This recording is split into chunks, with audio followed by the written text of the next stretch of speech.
예, 오늘은 부활 주일입니다. 우리 인류 역사에 있어서 부활의 사건만큼 놀라운 사건은 아마 존재하지 않을 것입니다. 완전히 죽었던 사람이 다시 살아난다는 것은 너무나도 놀라운 사건입니다. 예수님께서는 십자가에서 죽으셨고 또 예고하신 대로 3일 만에 다시 살아나셨습니다. 이 부활의 사건이 더욱더 놀라운 것은 바로 하나님의 아들이신 예수 그리스도 그분만 께만 일어난 사건이 아니라 바로 믿는 자들에게, 그리스도를 믿는 자들에게 동일하게 앞으로 이루어질 부활의 첫 열매라는 사실입니다. 2000년 전 예수님의 그 부활이 우리의 부활이 되게 하기 위해서 우리가 어떤 믿음의 태도를 가져야 될 것인가? 특별히 로마서를 통해서 사도 바울의 이신층의 교리를 통해서 우리가 은혜를 나누는 시간을 가지려고 합니다.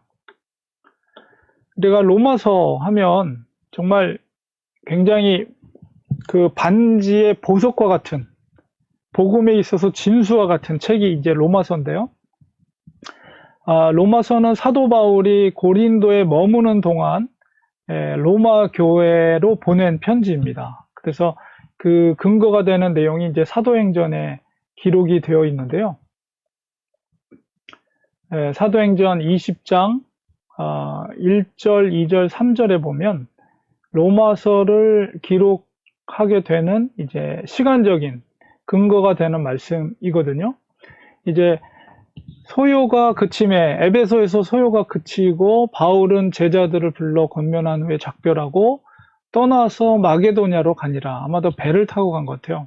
그리고 그 지방으로 다녀가며 마게도냐 지방은 이제 빌립보를 중심으로 해서 쭉 고린도까지 내려오는 그 지역을 마게도냐 지역이라고 그러는데, 그 지방으로 다녀가며 여러 말로 제자들에게 권하고 헬라에 이르러, 헬라 그러면 이제 그리스 지역, 이제 고린도로 추측할 수가 있어요. 그래서 거기서 석 달 동안, 3달 동안 머물르고 있었다. 이제 아마 3차 전도 여행 때 머물러 있었거든요. 그러니까 로마서를 기록한 시기가 대략 57년경으로 추측을 합니다. 그래서 고린도에 머무르고 있을 때에 로마로 쓴 편지다. 그래서 이제 여러분 보시면은 고린도 지역에서 이제 로마로 쓴 편지라고 여러분이 이해하시면 됩니다. 특별히 이제 그 고린도 지역에서 이 로마에서 이주해 왔던 브루스길라와 아굴라 부부를 고린도에서 만나게 되죠. 그래서 이 로마 교회 상황을 그 부부를 통해서 그 로마 교회 형편을 듣게 됩니다. 이 로마 교회가 놀라운 것은, 그 로마 교회가 처음 시작된 것은 사도나 제자, 특별한 어떤 사도가, 지도자가 가서 교회를 개척한 것이 아니라 무명의 그리스도인에 의해서 자생적으로 교회가 세워졌다는 것입니다. 이제 로마 교회가 그러면 언제 그러면 시작이 됐는가를 우리가 추측해 볼 때, 그것은 우리가 매일 아침에 사도행전을 보는데 사도 베드로가 마가의 다락방에서 여러 지역에 흩어져 있던 디아스포라 유대인들이 모이게 되죠. 예루살렘에 6월절을 맞이해서 모였을 때에 그들에게 설교를 했을 때 거기에는 로마에서 온 성도들도 있었습니다. 그러니까 성도는 아니지만 로마에서 왔던 디아스포라 유대인, 아마 그들이 베드로의 설교를 듣고 성령의 체험을 하고 그들이 다시 이제 로마로 돌아가서 그들이 자생적으로 전도를 하면서 교회가 개척되었다라고 우리가 짐작을 하게 됩니다. 그렇게 볼 때 로마서가 57년경에 기록됐으니까 그 당시 초대교회 성령 강림 사건이 예수님께서 승천하시고 한 열흘 있다가 오순절 때니까 대략 뭐 33년 정도 됐지 않겠어요? 그러면은 로마 교회가 개척된 지 대략 24년이 된 거죠, 벌써. 그러니까 24년이라는 세월이 지나는 동안에 이 교회가 자생적으로 뿌리를 내리고 성장해 나아간 것을 우리가 이해할 수가 있습니다. 그러나 사도라든가 직접 예수님을 만났던 그런 사람들이 가서 지도하지 않았기 때문에 그런 형편을 이제 바울이 알고 있었기 때문에 그들에게 필요한 말씀을 정말 심사숙고해서 이제 편지로 기록을 한 것이 바로 로마서라고 볼 수가 있습니다. 그래서 특별히 로마 성도들에게 구원에 이르는 길이 교리적으로 체계적으로 어떻게 되는 것인가, 그것을 논리적으로 설명하고 있는 편지가 바로 로마서입니다. 특별히 사도 바울이 교리적으로 이것을 정리를 하지 않으면 어떤 문제가 생기냐면 로마 교회에 있는 성도들에게 있어서 이단 사상의 공격 앞에서 무력화될 수밖에 없습니다. 그런 당시 로마 교회에 이제 그런 교리적으로 공격을 하는 이단 사상이 존재하고 있었어요.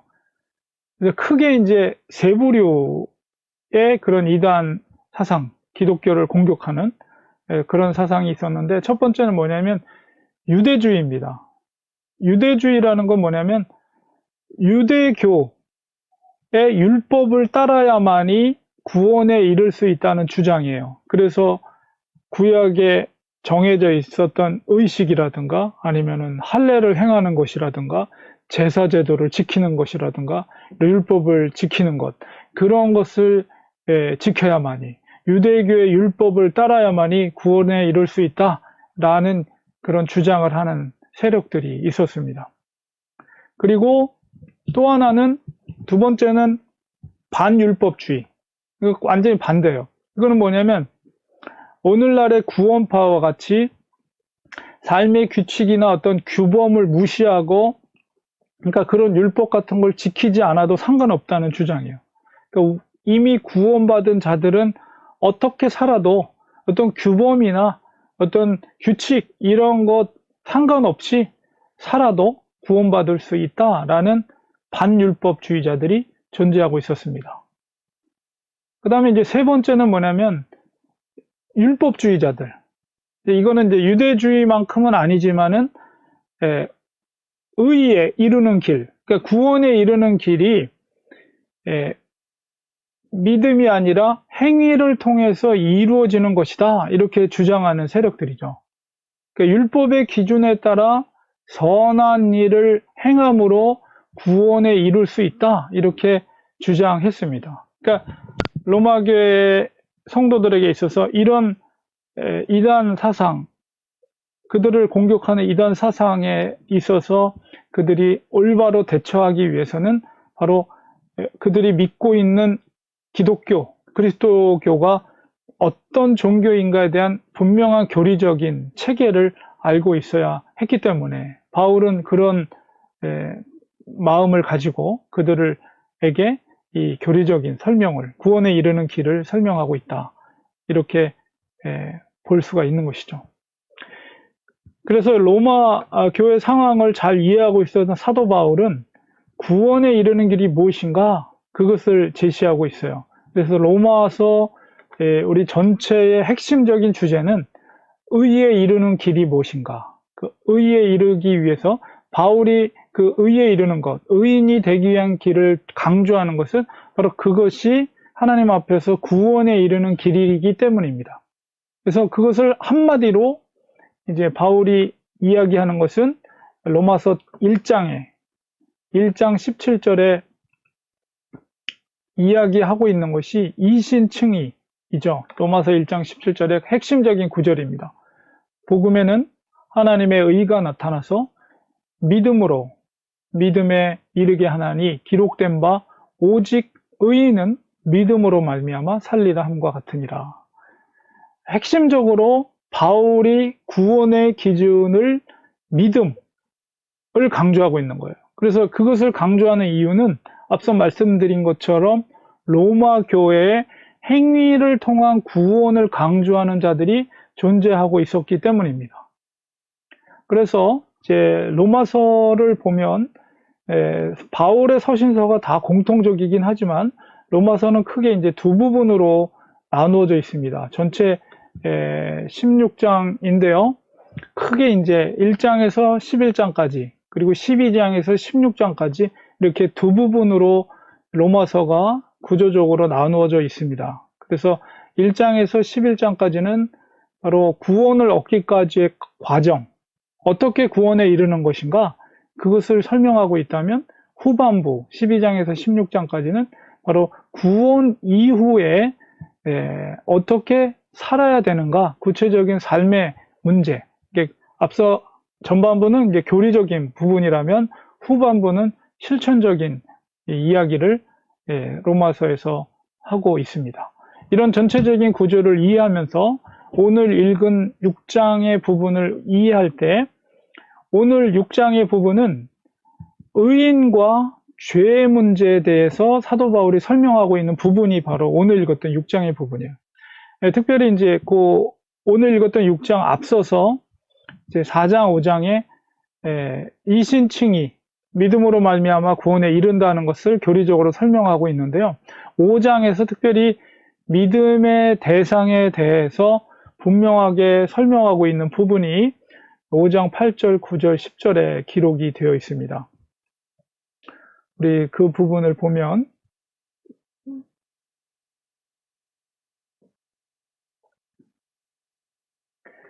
5장 8절, 9절, 10절에 보면 우리가 아직 죄인 되었을 때에 그리스도께서 우리를 위하여 죽으심으로 하나님께서 우리에 대한 자기의 사랑을 확증하셨느니라.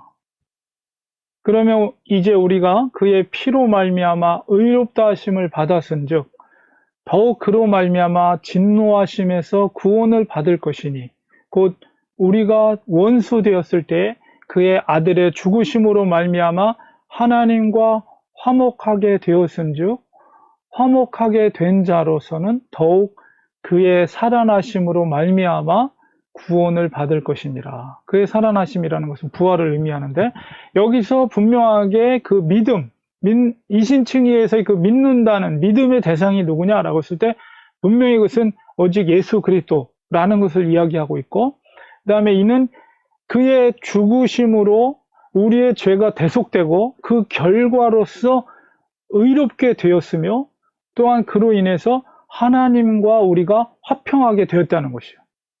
우리가 이것을 믿는 거예요.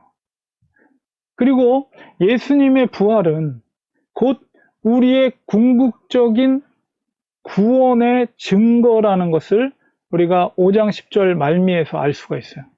부활이 얼마나 중요한지, 믿음과 함께 하나님과 화평케 하는 것이 바로 예수 그리스도를 통해서 이루어졌고, 예수님의 부활하심이 바로 우리의 궁극적인 구원의 증거. 그러니까 구원을 이루면 우리의 구원이 완성이 되는 거예요. 놀라운 말씀이죠. 그래서 예수님의 이 피의 공로를 받은 우리를 이제 오늘 읽었던 6장에서 바울은 이렇게 표현하고 있죠. 우리가 앞서 읽었던 부분 다시 한번 보겠습니다. 6장 3절, 4절, 5절에 그것을 바로 그리스도 예수 합하여 세례를 받았다 이렇게 표현하고 있어요. 그리고 4절에도 그의 죽으심과 합하여 세례를 받았다. 이 세례를 받았다는 표현은, 세례라는 것은 죄사함을 나타내는 예식이죠.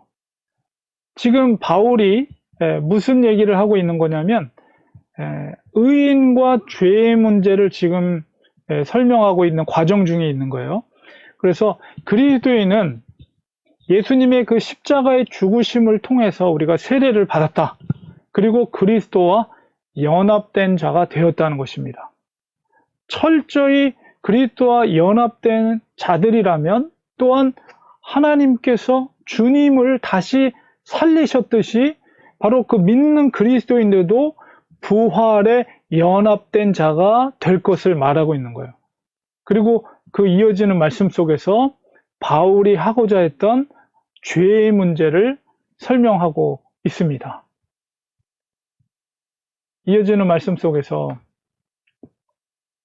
우리가 알거니와 우리 옛사람이 예수와 함께 십자가에 못 박힌 것은 죄의 몸이 죽어 다시는 우리가 죄에게 종노릇하지 아니하려 함이니라.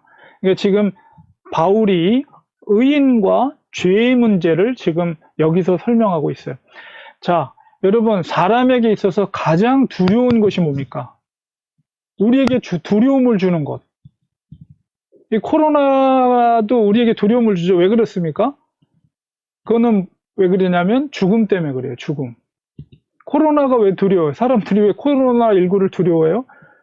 뭐, 이 질병 있는 분이나 나이가 많으신 분들이 그 병을 걸리면 죽게 된다. 이런 것이 사람들에게 공포심을 주죠. 결국은 병 자체가 공포스러운 것이 아니라 이 사망이라는 것, 죽음이라는 것이 인간에게 있어서 가장 두려움을 주는 거예요.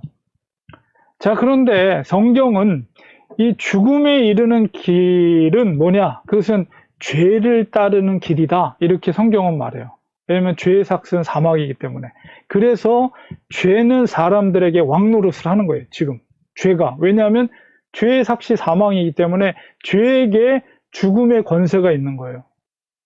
그러니까 바울은 이 이신칭의의 교리를 설명할 때 땅 아래에 있는 어떤 사람이라도 의로운 자가 없다라고 먼저 3장에서 이야기하고 있어요. 3장 10절에 보면 로마서 기록된 바 의인은 없나니 하나도 없다. 이 얘기는 뭐예요? 모든 이 땅 아래에 있는 모든 사람은 죄에서 자유하지 못하다는 거예요.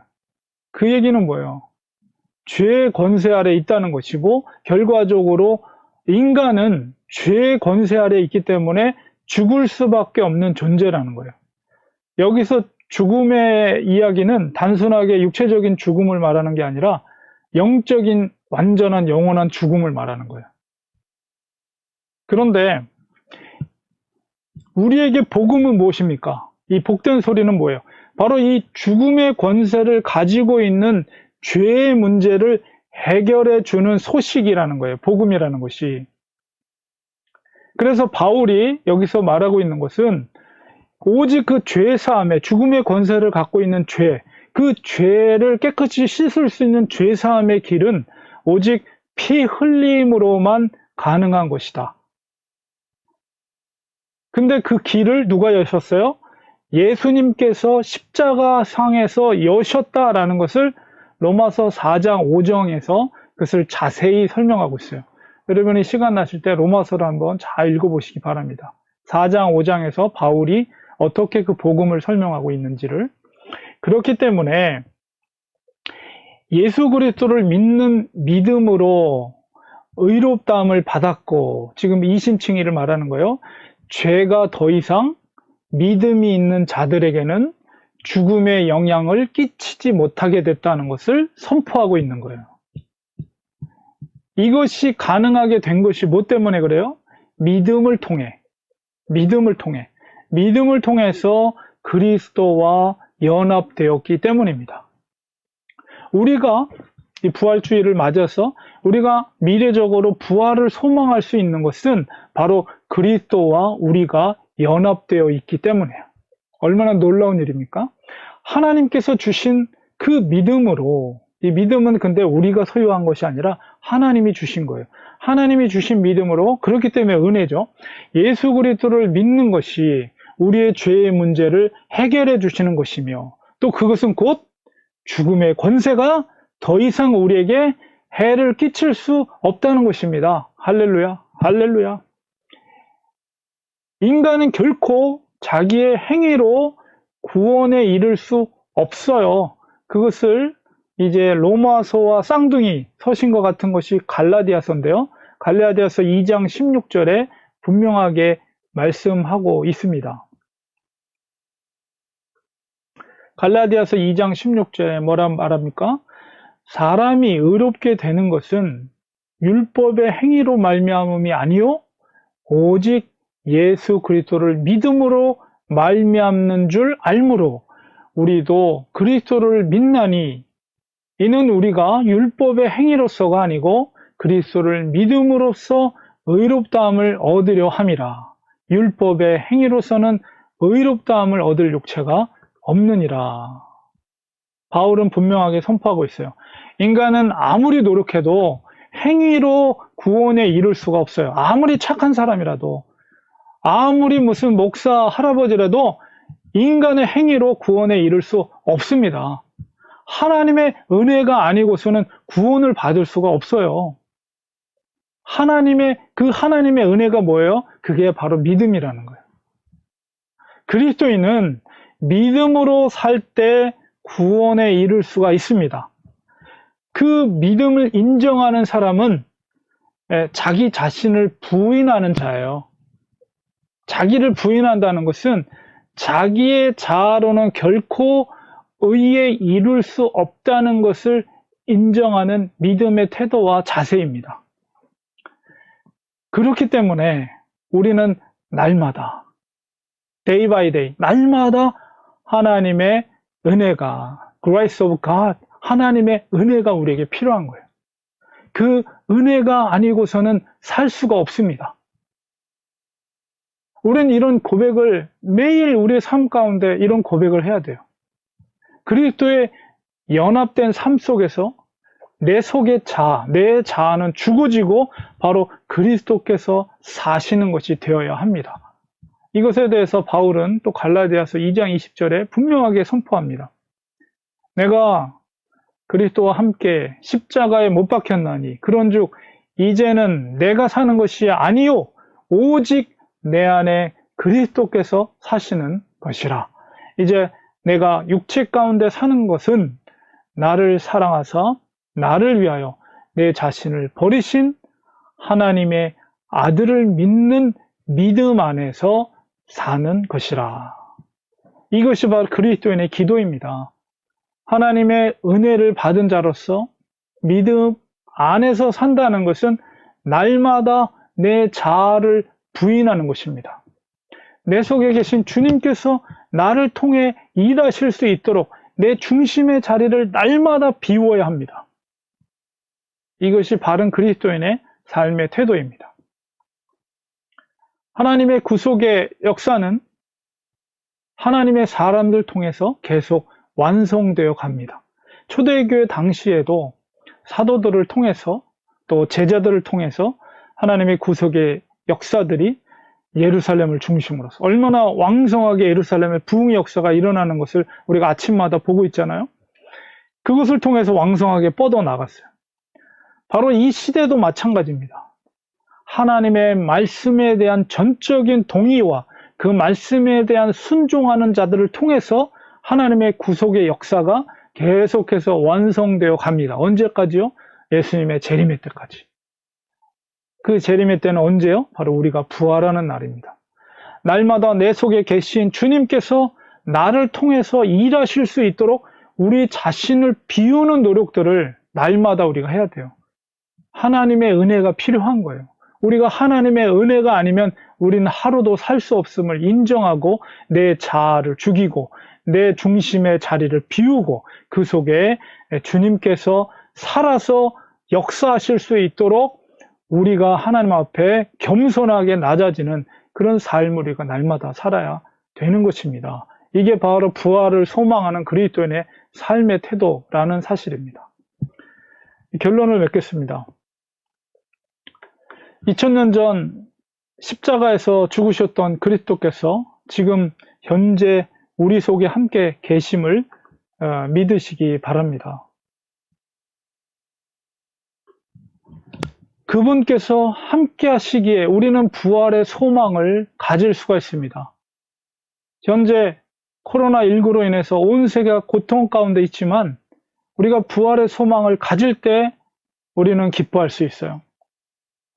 많은 사람들이 이 코로나로 인해 죽어가고 있고, 그러나 그것이 아니더라도 우리는 언젠가 이 땅에서 마지막 호흡을 거둘 날이 있을 것입니다. 그런데 그것이 우리는 조금도 두렵지 않습니다. 왜냐하면 그것이 끝이 아니기 때문입니다. 주님께서 다시 오시면 우리는 부활할 것을 믿기 때문입니다.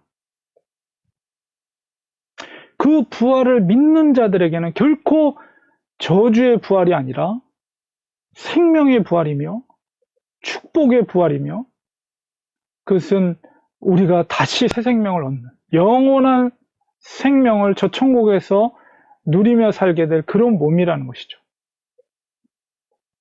제가 그저께 지저스라는 뮤지컬을 어저께 봤는데요.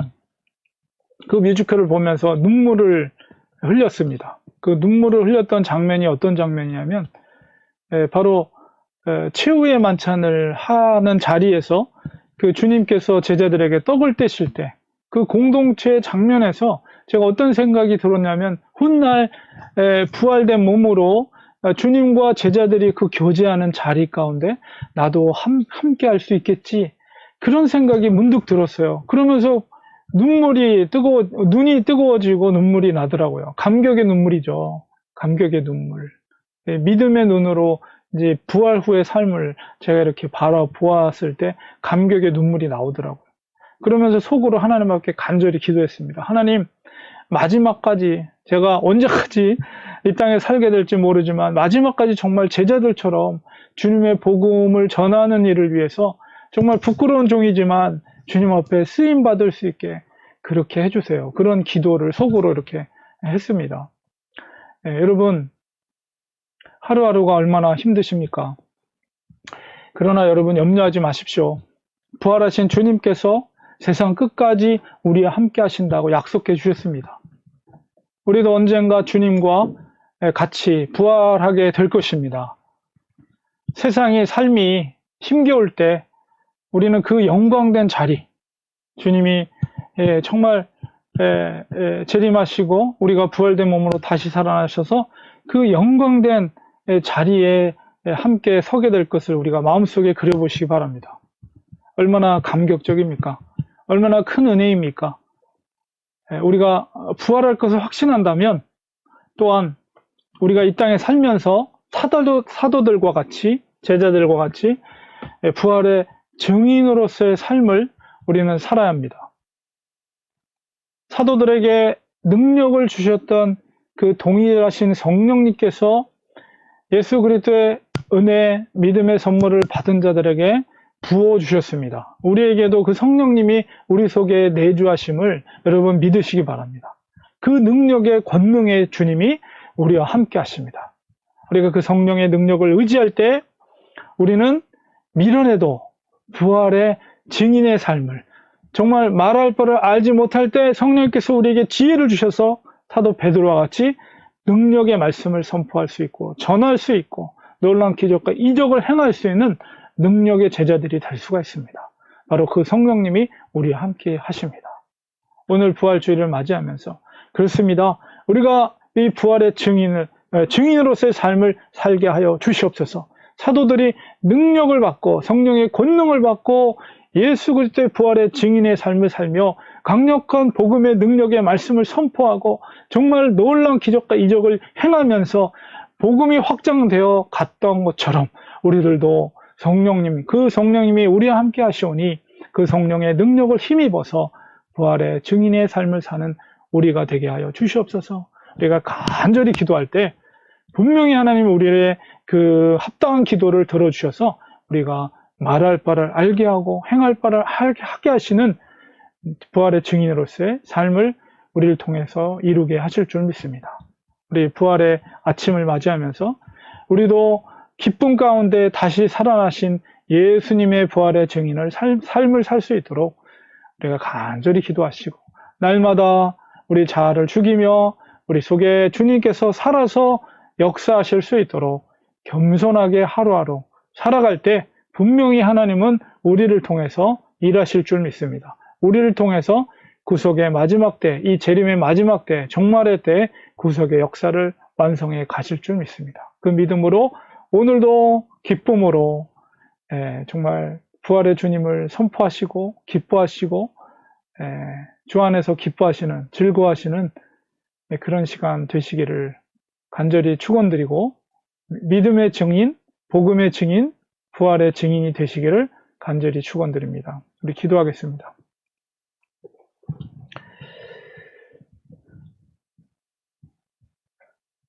하나님께서 우리에게 베풀어 주신 은혜를 생각합니다. 오직 의인은 믿음으로 말미암아 살리라. 우리가 구원에 이를 수 있는 것은 우리의 행위로가 아니라 하나님께서 일방적으로 우리를 선택해 주시고 우리에게 선물로 주신 믿음을 통해서 구원에 이를 수 있게 되었음을, 의에 이를 수 있게 되었음을 고백합니다. 그 길을 여신 분이 바로 예수 그리스도이심을 고백합니다. 십자가에서 죽으심으로 끝나지 않으시고 3일 만에 예언하신 대로 부활하심으로써 또한 우리에게 죽음의 권세를 이기고 우리도 부활의 소망을 갖게 하심을 감사합니다. 부활의 첫 열매 되신 예수 그리스도를 찬양합니다. 경배합니다. 노래합니다. 그 부활하신 예수의 증인의 삶을 우리가 이 땅에서 살 수 있도록 우리를 사용하여 주시옵소서. 예수님의 이름으로 기도드리옵나이다. 아멘.